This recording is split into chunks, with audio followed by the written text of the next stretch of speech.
Hugo Solois, c'est la fierté du club inter-évreux. Sa spécialité dans le wushu, c'est le taolu. Comprenez, des enchaînements de formes codifiées, à main nue ou en armes. Au championnat du monde de 2016, il a excellé dans ces deux domaines. À présent, il vise le titre européen, mais avant, il faut se qualifier. Là, c'est la première compète de la saison, du coup, on reprend doucement. L'objectif, c'est au championnat de France, taper un 9, 9,30 par là, pour être dans les meilleurs. Et il est aussi un très bon professeur. Parmi ses élèves, il y a Scarlett. Elle s'est mise au wushu il y a 5 ans.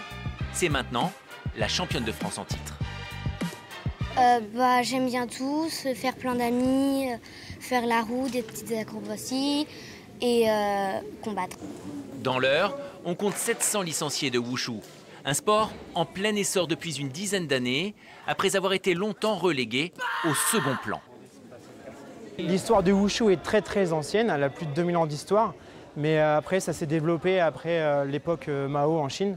Et ça s'est développé en France dans les années 70 avec les films avec Bruce Lee. Et à l'époque, on parlait, c'était du karaté. Et du coup, tous les licenciés sont partis au karaté. Et le wushu est resté un petit peu en stand-by. Mais Bruce Lee faisait du wushu, des arts martiaux chinois. Dans le wushu, il y a aussi du contact pour ceux qui veulent. C'est ce qu'on appelle le sanda. Et là encore, tout est très codifié. Pied-point et lutte comme au judo ou comme on lutte, tout simplement. Et qu'est-ce qui n'est pas permis alors? Les coups de genoux, les coups de coude, voilà. Ce qu'on retrouve en Muay Thai, par exemple. Et la petite Scarlett a encore brillé aujourd'hui. En remportant son match de sanda, elle est une fois de plus montée sur la première marche du podium.